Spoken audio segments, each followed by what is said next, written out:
Bom, eu me chamo Elbert Tomé, eu sou cardiologista, eletrofisiologista e especialista em estimulação cardíaca implantável. Eu sou membro da Sociedade Brasileira de Arritmias Cardíacas, da Sociedade Brasileira de Cardiologia e do Departamento de Estimulação Cardíaca Artificial. E essa aula versa sobre o tema como medir o intervalo QT. Aqui eu trago um registro eletrocardiográfico com as ondas do eletrocardiograma e com os intervalos do mesmo. E para o tema da aula, a gente vai se fixar principalmente no intervalo QT, que é o intervalo do início do QRS ao término da onda T, e do intervalo entre os complexos QRS, do intervalo RR. Então, como já dito, o intervalo QT, ele representa a duração total da sístole elétrica ventricular. Ele engloba toda a despolarização e a repolarização ventricular. E é fundamental o conceito que precisamos corrigir o intervalo QT de acordo com a frequência, porque o intervalo QT ele é bastante variável de acordo com a frequência cardíaca. Ele vai se encurtar em frequências mais rápidas, em taquicardias, e vai prolongar em frequências mais lentas, mais bradicárdicas. Por isso, temos que lançar mão das fórmulas de correção de frequência cardíaca. Quanto aos valores normais, o intervalo QT precisa ser maior que 350 milissegundos, menor que 460 milissegundos em homens, menor que 470 milissegundos em crianças pré-púberes e menor que 480 milissegundos em mulheres. Esses valores são os valores que foram até recentemente publicados pela Sociedade Brasileira de Arritmias Cardíacas e também por outras, no mesmo documento endossados por outras sociedades de arritmia da América Latina, e são ligeiramente diferentes, um pouco diferentes das recomendações que vigoravam da Sociedade Brasileira de Cardiologia de 2016, que eram de 10 milissegundos a menos. Então, um corte da diretriz de eletrocardiografia da SBC era de 450 milissegundos em homens, 460 em crianças pré-púberes e 470 em mulheres. E dependendo da literatura internacional ou da sociedade, você pode encontrar valores um pouco diferentes. É importante que, além desses valores, o principal, principalmente no contexto que a gente está passando atualmente, é que a gente entenda que o intervalo QT prolongado crítico, que gera repercussão clínica, é o intervalo QT corrigido prolongado maior que 500 milissegundos. E qual a importância de se medir o intervalo QT? A importância se deve porque o intervalo QT longo está associado a um risco aumentado de arritmias ventriculares, especialmente por um mecanismo chamado de atividade deflagrada por pós-potenciais precoces, e esses pacientes estão em risco de uma arritmia chamada de torsade de Points, que é a torção de pontas. É uma arritmia que é autolimitada, então essa arritmia ou se resolve e o paciente retorna, o ritmo retorna ao ritmo espontâneo, ao ritmo sinusal, ou é uma arritmia que degenera para uma fibrilação ventricular, que é um ritmo de parada cardíaca. Então, a torsades é uma taquicardia de QRS largo, ou seja, maior que 120 milissegundos, maior que 3 quadradinhos, polimórfica, várias morfologias na mesma derivação e relacionada à presença de um intervalo QT longo. Aqui eu trago um eletrocardiograma onde conseguimos identificar o início de uma torsades. Esse eletro é um eletro de um paciente com uma hipocalemia grave, um paciente com intervalo QT prolongado. Esse intervalo QT era de 580 milissegundos, bastante prolongado. Vocês podem ver em D2, no traçado de D2 longo, que existe uma arritmia sinusal, uma variação de ciclo longo-curto. Isso é muito comum nos pacientes que desencadeiam torsades, esse ciclo longo-curto. E aqui eu coloquei uma seta vermelha no 9º batimento, que é um batimento extrasistólico, uma extrasístole atrial, que caiu no período suscetível da onda T, o fenômeno R sobre T, e desencadeou a arritmia a torsalis. Esse slide é um slide muito importante, então eu peço que todos prestem atenção, que é o slide que versa sobre as regras básicas de aferição do intervalo QT. Primeiro ponto, o intervalo QT deve ser medido idealmente na derivação D2 ou na derivação V5. A gente sabe que a derivação ideal ela pode mudar um pouco de acordo com o eixo de ativação ventricular, de despolarização e repolarização do paciente. Mas, como regra geral, as derivações que são recomendadas para análise de uma população geral sejam D2, em seguida V5, e em muitos casos a gente lança a mão de D1 e V6. São as derivações de escolha. O ritmo dos batimentos cardíacos deve estar estável, isso é uma regra muito importante. Se o ritmo do paciente estiver instável, que é um achado frequente em pacientes com fibrilação atrial, e pacientes portadores de uma arritmia sinusal muito importante, essa sua aferição do intervalo QT vai ser muito comprometida, porque como a gente já sabe, a aferição do intervalo QT é diretamente relacionada à frequência cardíaca. Devemos analisar vários batimentos na derivação, isso é verdade, pelo menos 3 batimentos estáveis, pelo menos 3 batimentos, e a gente escolhe o QT de maior intervalo. Nos casos onde há a presença da onda U, que é principalmente vista nos casos de bradicardia, quando ela está bem destacada da onda T, é fácil, porque a gente descarta ela e afere o intervalo QT. Mas tem casos que a onda U está fusionada com a onda T. Então a regra principal é a seguinte: se ela está fusionada, mas ela é maior que 1 milímetro ou maior que 50% da onda T, mas principalmente maior que 1 milímetro, ela tem alguma expressão eletrocardiográfica, a gente inclui ela na mensuração. Então esse intervalo na verdade vira um intervalo QU. Se essa onda U ela está fusionada, mas ela é pequena, de baixa expressão, menor que 1 milímetro de amplitude, a gente descarta ela e afere apenas o intervalo QT. Quanto à medição do intervalo QT, temos 2 métodos de aferição.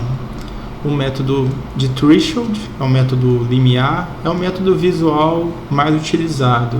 É basicamente a identificação do final da onda T, do retorno à linha de base.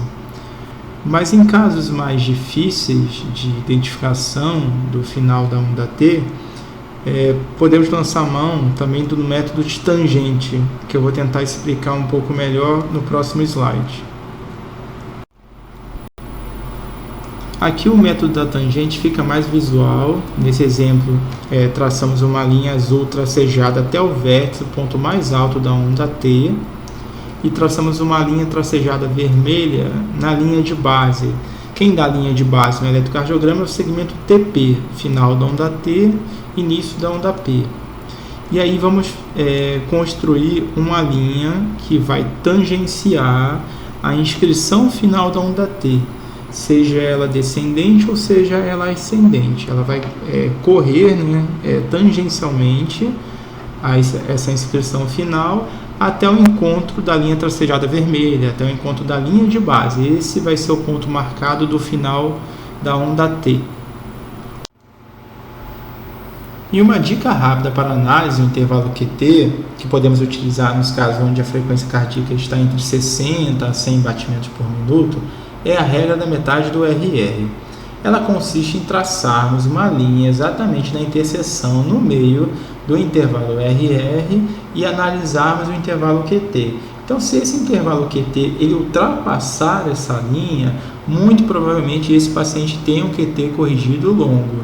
Lembrando que essa regra não deve ser utilizada em extremo de frequência, principalmente nas bradicardias, onde a taxa de falha é altíssima, e que é uma dica de análise rápida, útil nos pacientes que realmente têm uma frequência normal, tem uma acurácia boa, acerta muitas vezes, mas que o ideal é que seja calculado o QT corrigido através das fórmulas de correção, que eu vou citar um pouquinho mais para frente. Agora falando das fórmulas de correção, onde vamos utilizar em todos os casos que a frequência cardíaca estiver diferente de 60 batimentos por minuto, temos as fórmulas de correção logarítmicas, a mais conhecida, a fórmula de Bassett e a fórmula de Friedrichs, e as fórmulas de correção lineares, que são a fórmula de Hodges e a fórmula de Framingham. Aqui embaixo eu coloco a fórmula delas, Bassett, QT corrigido igual ao QT medido sobre raiz quadrada do intervalo RR, Friedrichs é uma fórmula muito semelhante, só que utiliza a raiz cúbica do intervalo RR. Fórmula de Hodges, QT corrigido igual ao QT medido, mais 1,75 vezes a diferença em batimentos por minuto da frequência cardíaca menos 60. E Framingham, que é o QT corrigido igual ao QT medido, mais 0,154 multiplicado por 1 menos o intervalo RR. A fórmula de Bassett com certeza é a fórmula mais conhecida, é a fórmula que consta na última diretriz de eletrocardiografia da Sociedade Brasileira de Cardiologia, diretriz de 2016.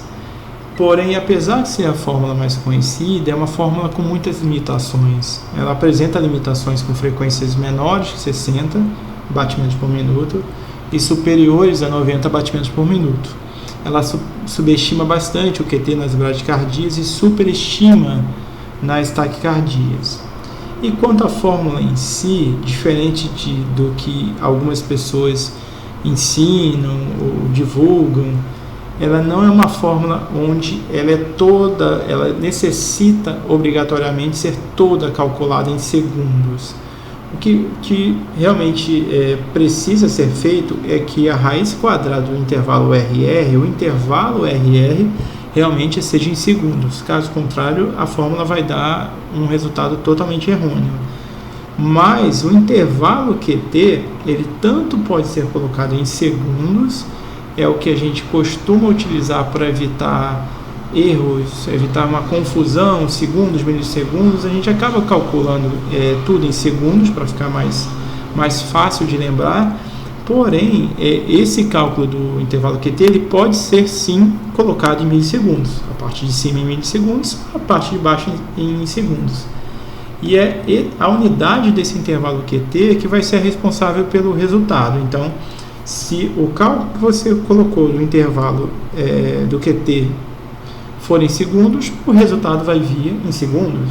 Se você colocar o intervalo QT medido em milissegundos, você já vai ter o resultado dado em milissegundos sem problemas. As fórmulas lineares, como a fórmula de Hodges, que eu vou trazer aqui em maiores detalhes e recomendar a todos o maior conhecimento e uso, é uma fórmula que ela é mais precisa, ela principalmente nos extremos de frequência cardíaca. E como vocês vão notar, não é uma fórmula de difícil execução. Essas fórmulas lineares são as fórmulas recomendadas pela diretriz da American Heart Association desde 2009, justamente sabendo que as fórmulas logarítmicas, principalmente a fórmula de Bassett, peca muito nos extremos de frequência cardíaca. Aqui conseguimos ter um resultado mais correto, mais preciso, mais adequado. Então a fórmula de Hodges, que eu sugiro para uso na grande maioria dos casos, é esta. O QT corrigido é igual ao QT medido, e aqui o QT já é em milissegundos, então você vai contar os quadradinhos, multiplicar por 40 milissegundos, já vai colocar em milissegundos, tá? Mais 1,75 vezes a frequência menos 60. A frequência aqui já é em batimentos por minuto. Então, por exemplo, 90 batimentos por minuto, 90 menos 60, 30, vai ser o fator multiplicador. Então, aqui eu trago para vocês 3 situações onde eu simulei um homem de 35 anos, um intervalo QT de 400 milissegundos, e coloquei 3 frequências cardíacas. Uma frequência cardíaca padrão, 60 batimentos por minuto, uma frequência bradicárdica de 40 batimentos por minuto e uma frequência taquicárdica de 100 batimentos por minuto. Então, na situação de frequência cardíaca de 60 batimentos por minuto, como eu já havia dito, aqui não é necessário o cálculo do intervalo QT corrigido. O intervalo QT medido vai ser o intervalo QT corrigido e vocês podem corroborar isso no resultado das fórmulas abaixo. Eu vou pedir para vocês se atentarem principalmente às fórmulas de Bassett e de Rhodes. E aí, quando vamos para o cenário da bradicardia, que começam as discrepâncias. Então, nesse cenário de frequência cardíaca de 40 batimentos por minuto, a fórmula de Bassett já vai me dar um valor de 327, enquanto a fórmula de Rhodes dá um valor mais adequado de 365 milissegundos. Então, foi o que eu tinha passado quando falamos da fórmula de Bassett. Ela subestima o QT corrigido nas bradicardias. E isso é um grande problema, porque podemos estar frente a um paciente com QT corrigido prolongado, um paciente que está em risco de arritmias ventriculares, e essa fórmula em paciente bradicárdico não vai conseguir te ajudar, dando um resultado inferior, um resultado normal que é falso, um falso negativo. No outro cenário da frequência mais acelerada, na frequência de 100 batimentos por minuto, a fórmula de Rhodes está dando como resultado 470 milissegundos e a fórmula de Bassett, novamente, ela está pecando ao superestimar esse QT corrigido, colocando um QT corrigido bem prolongado de 516 milissegundos. Trago o primeiro exemplo de eletrocardiograma para podermos fazer a medição do intervalo QT. Notem que nesse eletrocardiograma há um registro, uma medição automática do intervalo QT corrigido, onde consta o intervalo de 460 milissegundos, 459 milissegundos. Vamos checar se essa informação ela bate com a análise manual. Então, aqui ampliando a derivação D2, o QT medido, que está em seta vermelha, ele tem 13 quadradinhos, 13 vezes 40 milissegundos, 520 milissegundos, e analisando o RR precedente, que é a forma correta de ser feito, a gente analisa o QT e o RR precedente para fazer a conta correta.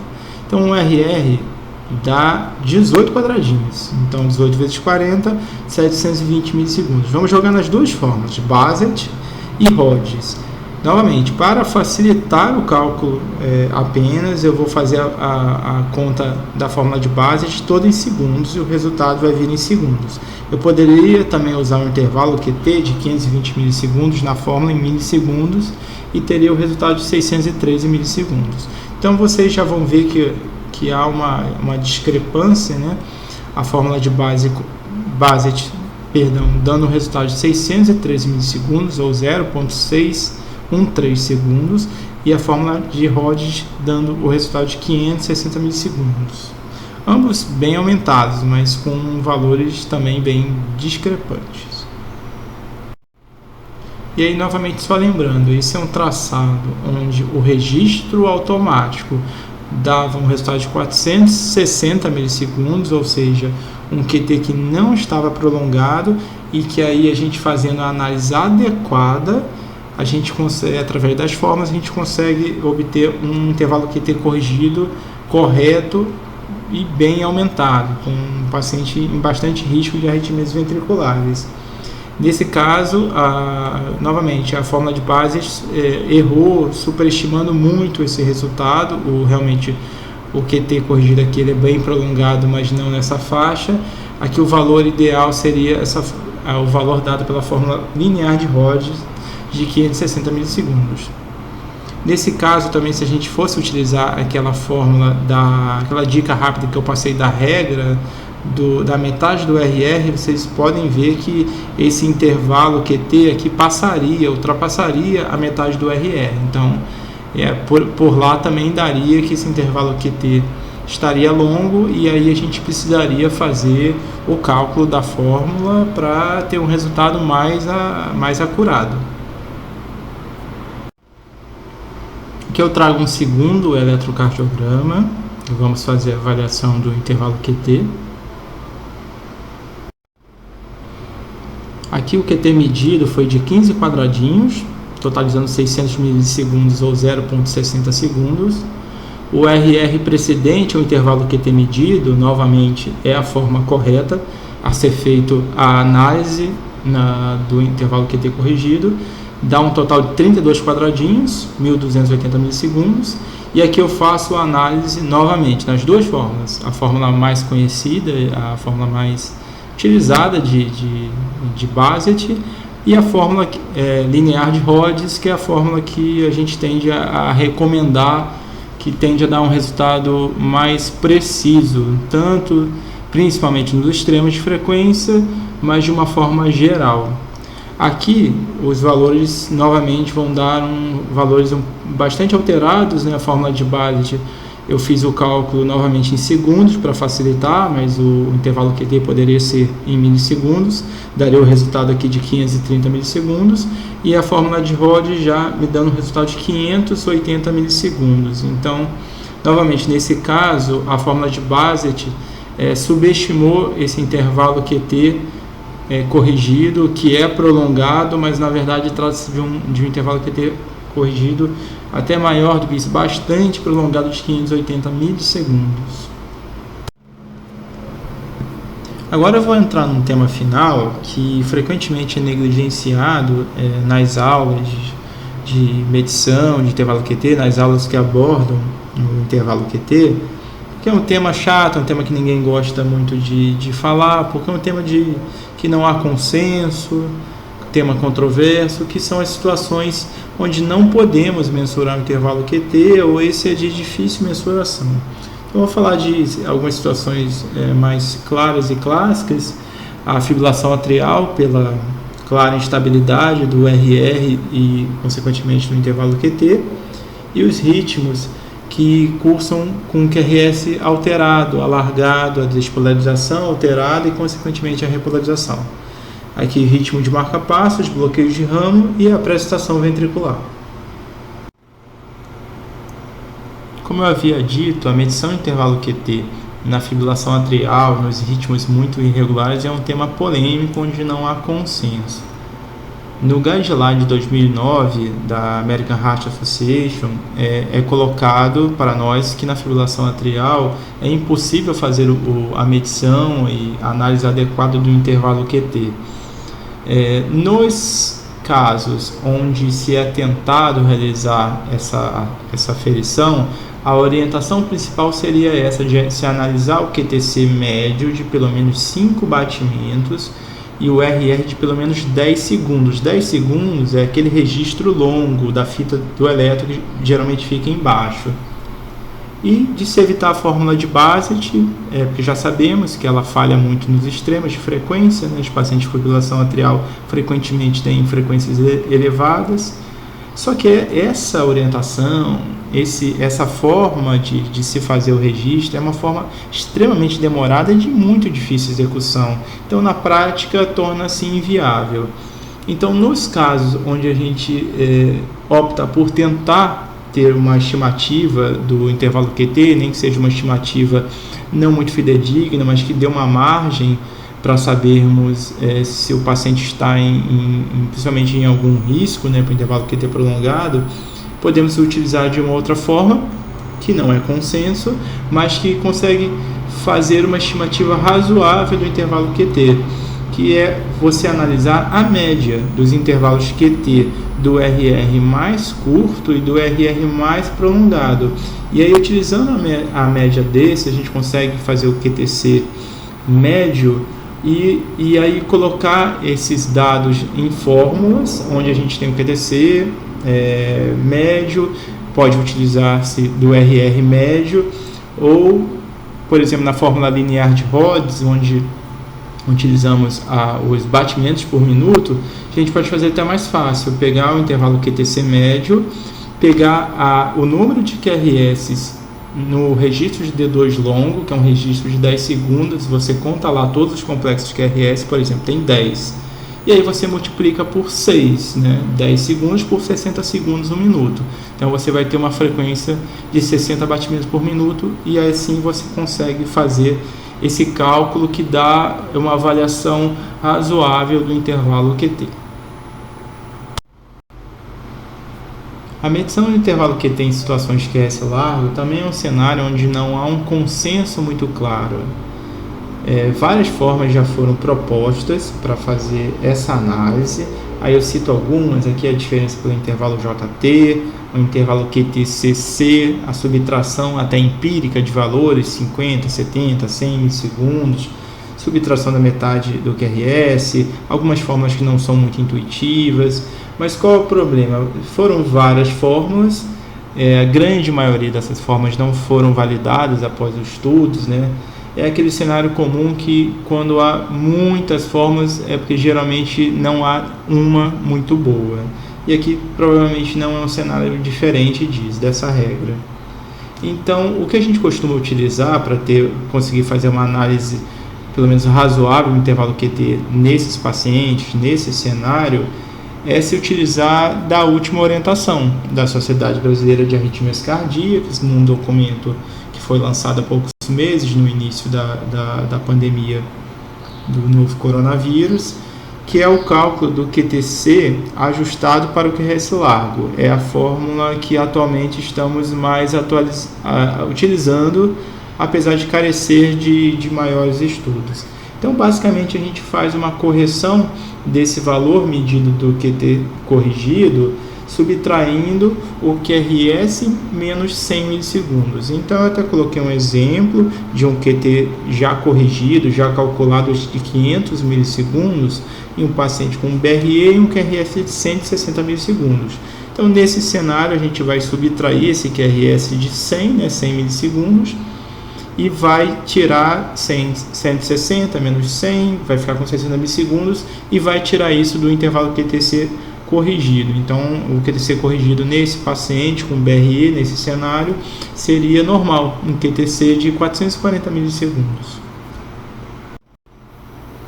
Também deixo aqui algumas sugestões de aplicativos e site para a realização do cálculo do QT corrigido de forma mais rápida, né?